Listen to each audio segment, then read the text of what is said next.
बिस्मिल्लाहिर्रहमानिर्रहीम। मेरे भाई अमीर मकाम साहब, मेरे भाई मुर्तजा जावेद अब्बासी साहब, मेरे भाई आसन इकबाल साहब, जनाब फैज खान अब्बासी साहब और सवात के मुस्लिम सवात के भाइयों, दोस्तों, अस्सलाम वालेकुम। मेरी आवाज आप तक पहुंच रही है?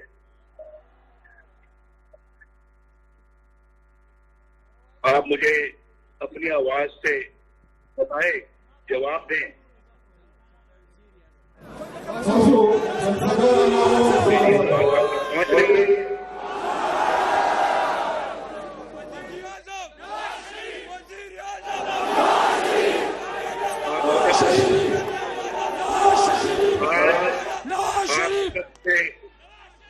आपसे क्योंकि मैं आपसे बात कर रहा हूँ बहुत दूर से, तो मेरा पता नहीं लगता कि आप क्या कह रहे हैं और मेरी आवाज आप तक पहुंच रही है नहीं। लेकिन मैं आपको ये बताना चाहता हूँ कि आज आपसे बात करते हुए मुझे बहुत खुशी महसूस हो रही है, क्योंकि बहुत दिनों के बाद आज आपसे गुफ्तगू करने का मौका मिला है। स्वाद के भाइयों और दोस्तों, मुझे इस बात का अफसोस है कि कुछ अरसे से आपकी जिंदगी की मुश्किलात बहुत बढ़ गई हैं। एक तरफ तामीर और तरक्की का वो अमल रुक गया जिसकी बुनियाद हमने डाली थी, मुस्लिम लीग ने डाली थी, और दूसरी तरफ महंगाई, बेरोजगारी और बढ़ती हुई गुर्बत ने आपका जीना मुहाल कर दिया है। आप जानते हैं कि हमारी हुकूमत ने मुल्क के लिए और आपके लिए क्या कुछ किया।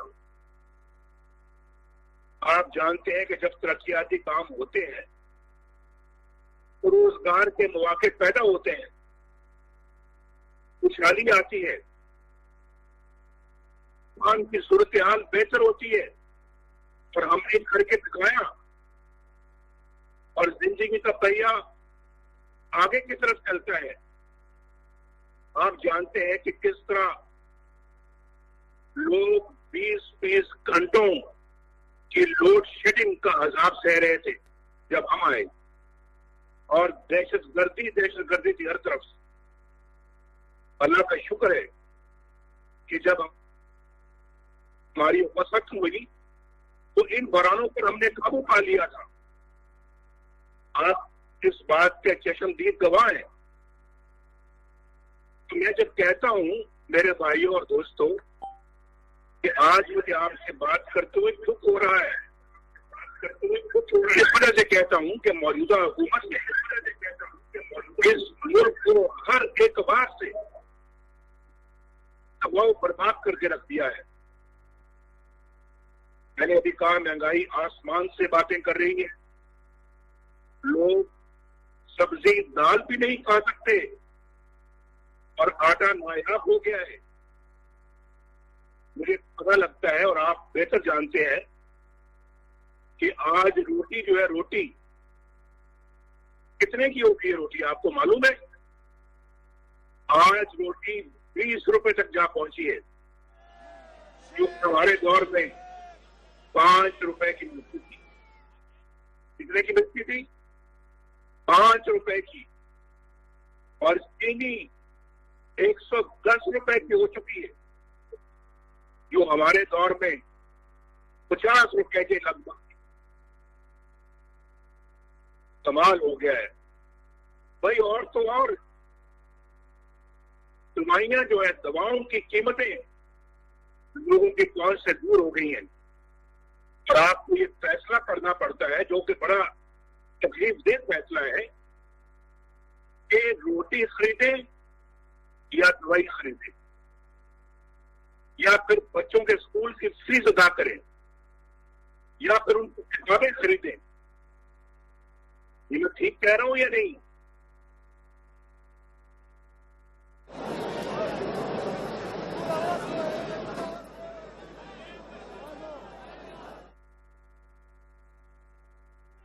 नवाज शरीफ, नवाज शरीफ, नवाज शरीफ, नवाज शरीफ, नवाज शरीफ। लिंक हमारा राब्ता कट गया है। आप खामोशी से थोड़ा सा वेट करें, दोबारा भी हमारा लिंक जुड़ जाता है। दोबारा हमारा अभी राब्ता हो जाएगा। वो जो पीछे दोस्त बैठे हुए हैं सबसे आखिर वाले, क्या आपको मियां साहब की आवाज आ रही थी तकरीर की? वो पीछे वाले जरा हाथ उठा के बताएं, आ रही थी आवाज?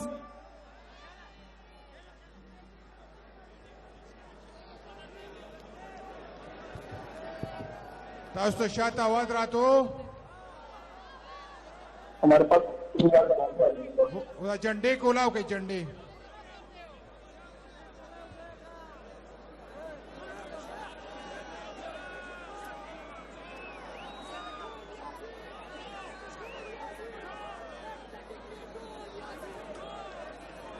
मियां साहब, सवात के लोग, खैबर पख्तूनख्वा के पठान, ये गयूर भाई, ये आपकी थोड़ी सी जुदाई बर्दाश्त नहीं कर सक रहे।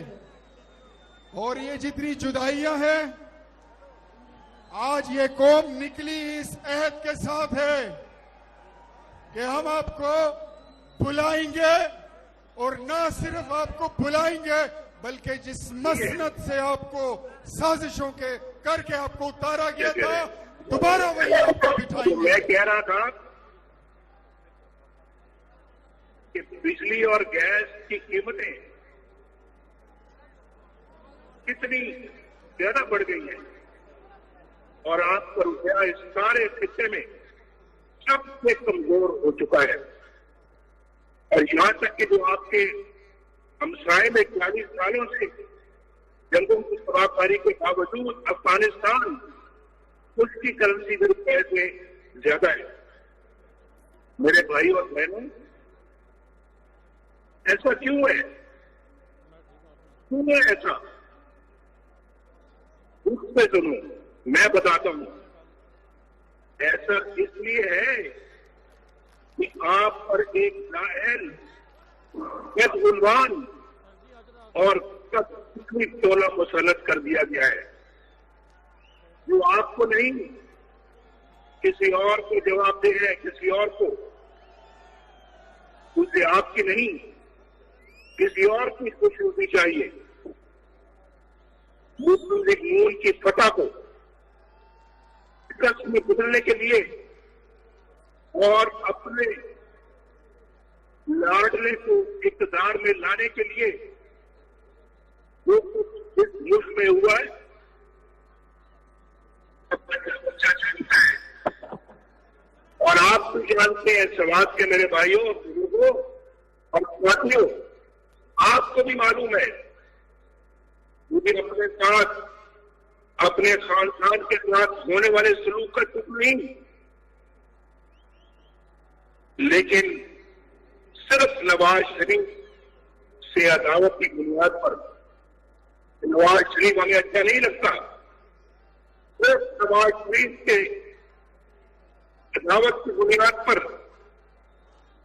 जिस तरह इस मुल्क के साथ ज्यादती की गई और जिस तरह 22 करोड़ अवाम को जुर्म का निशाना बनाया गया और जिस तरह हमारी नौजवान नस्ल को मुस्तकबिल से खेला गया, उसका जवाब कौन देगा?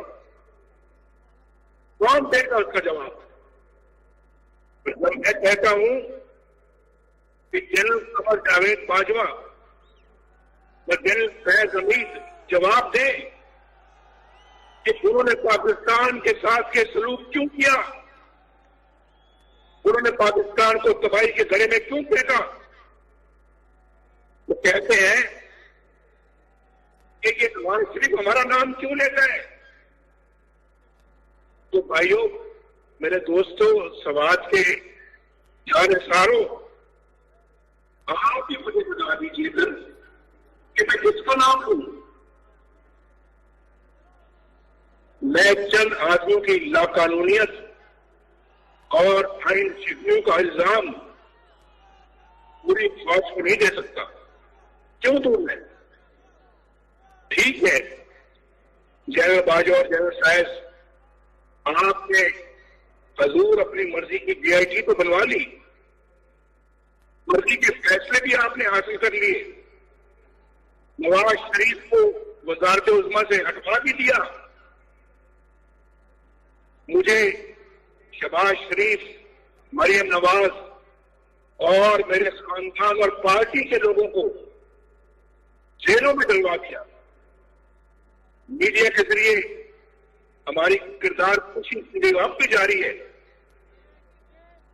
अगर मामला यहीं तक रहता तो चले, कोई बात नहीं थी, मगर पूरे मुल्क के अवाम को गुर्बत, बदहाली, महंगाई और बेरोजगारी के अंधेरों में धकेलने का जवाब किसी न किसी को तो देना पड़ेगा, देना होगा।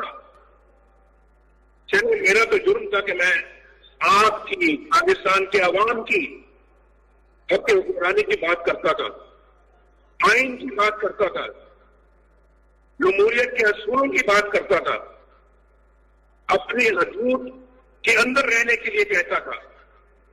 लेकिन अवाम का क्या कसूर था भाई? आपका क्या कसूर था? आपसे रोजगार क्यों छीन लिया गया? आपसे रोटी का नवाला क्यों छीन लिया गया? आपके बच्चों से तालीम क्यों छीन ली गई? आपसे इलाज करवाने की सूरतें और दवाइयां क्यों छीन ली गई? आपसे आपका इज्जत से रहना क्यों मुश्किल बना दिया गया? इसका जवाब मैं सिर्फ इमरान खान से नहीं मांगता, बल्कि उसे लाने वालों से मांगता हूं। वो तो कठपुतली है, उसे हिलाने वाली उंगलियां किस जुल्म और जबर का हिसाब देंगी।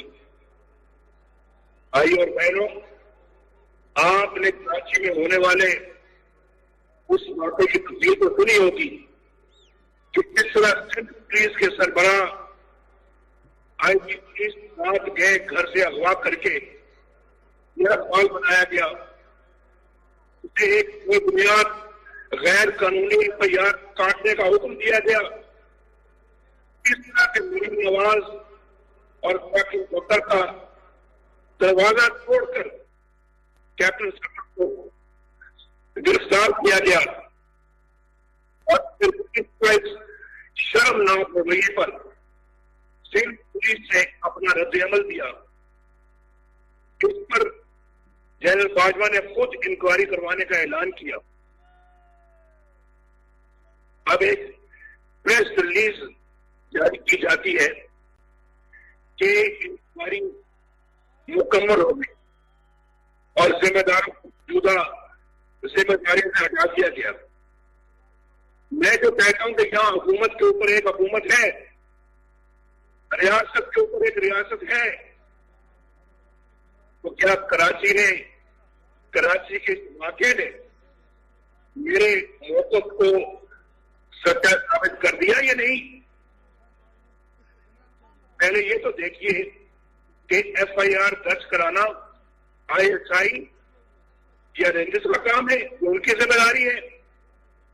अगर पुलिस एक गैर कानूनी बेबुनियाद FIR दर्ज करने से इनकार कर दे तो किसी को या किसी इदारे को यह हक है कि वो संसूख के दौर पर IG और एडिशनल IG को अगवा कर ले? क्या दुनिया के किसी मुहज़्ज़ब मुल्क में ऐसा हो सकता है? क्या सियासत चारदीवारी की तौहीन की कोई ऐसी मिसाल किसी भी मुल्क में मिल सकती है?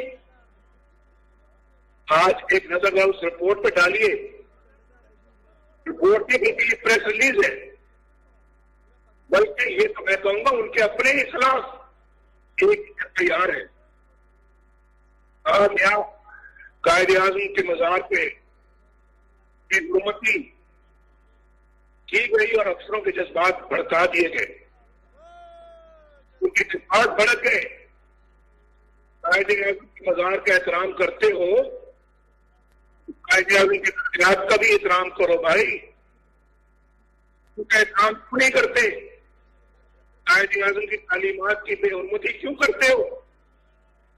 ये जज्बात उस वक्त क्यों जोश नहीं मारते जब आइन पर हमला होता है? ये जज्बात उस वक्त जोश क्यों नहीं मारते जब जमहूरियत पर हमला होता है? ये जज्बात उस वक्त जोश क्यों नहीं मारते जब एक मुल्क हुकूमत पर शख्सून मारा जाता है?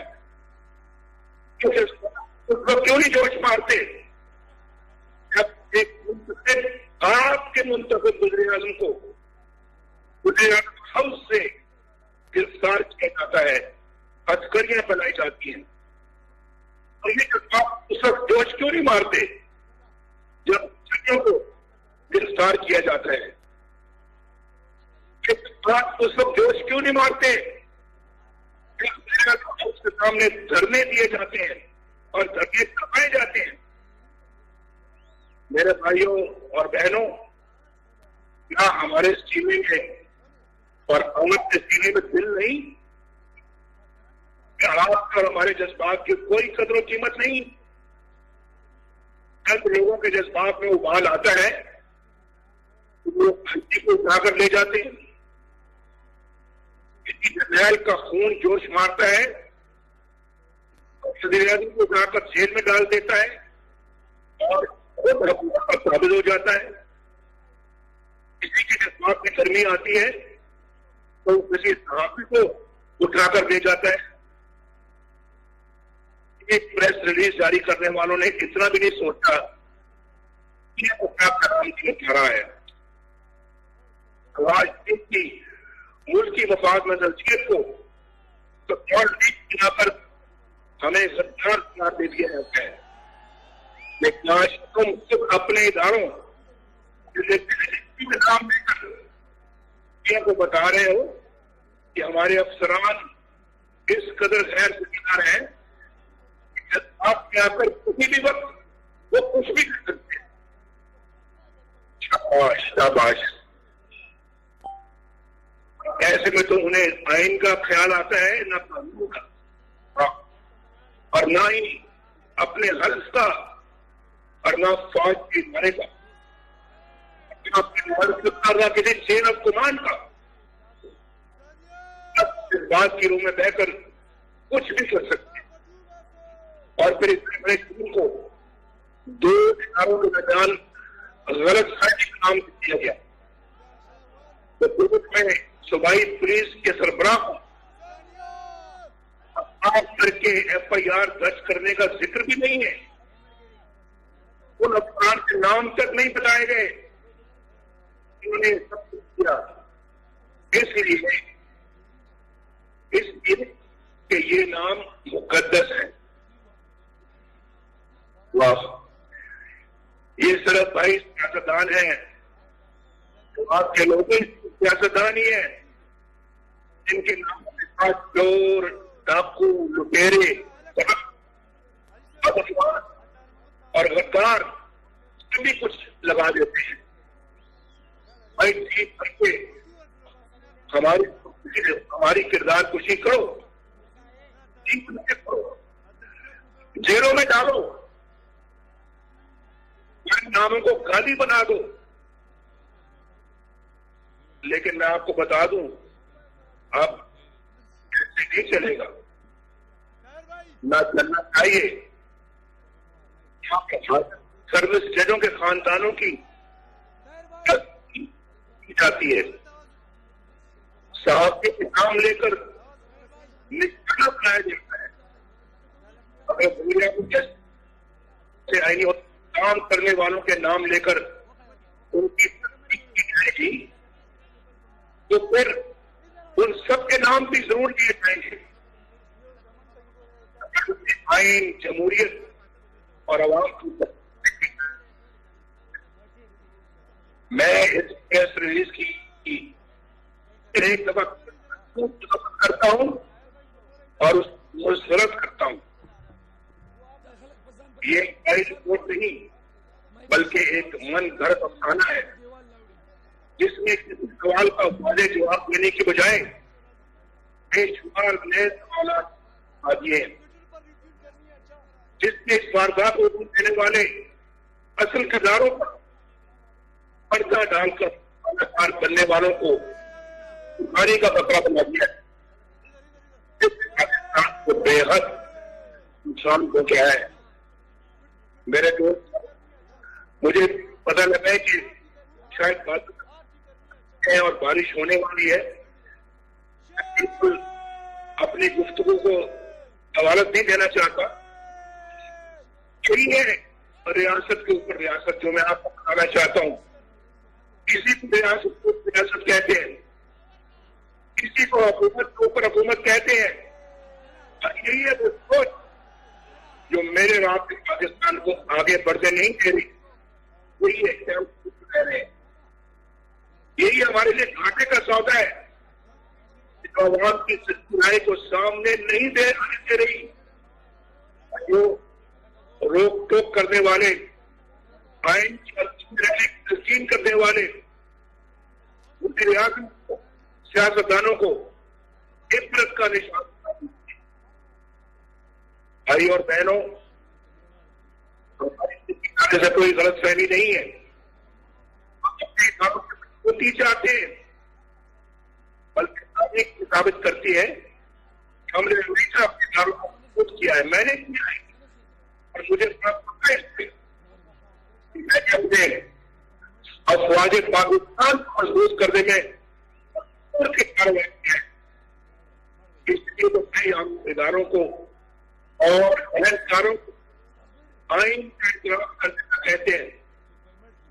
हम वही बात कहते हैं जो कायदे आजम ने कही थी, उन बात को कहते हैं जो आइन में लिखी है। इसका हालत हमारे जवानों और अफसरों का है। अगर सियासत के अंदर दफनदाजी बंद होनी चाहिए, इंतखाबात की ताकीद बंद होनी चाहिए, अवाम के वोट की इज्जत होनी चाहिए। और मैं आपको आज कहूंगा कि आपको मिलकर भरपूर नारा लगाना चाहिए। वोट को इज्जत दो, वोट को इज्जत दो। एक दफा फिर इज्जत दो, इज्जत दो, इज्जत दो, इज्जत दो, इज्जत दो, वोट को, इज्जत दो, वोट को, इज्जत दो, वोट को, इज्जत दो, वोट को, इज्जत दो, इज्जत दो, इज्जत दो, इज्जत दो, इज्जत दो, इज्जत दो, मियां इज्जत साहब, दो, इज्जत दो, इज्जत दो,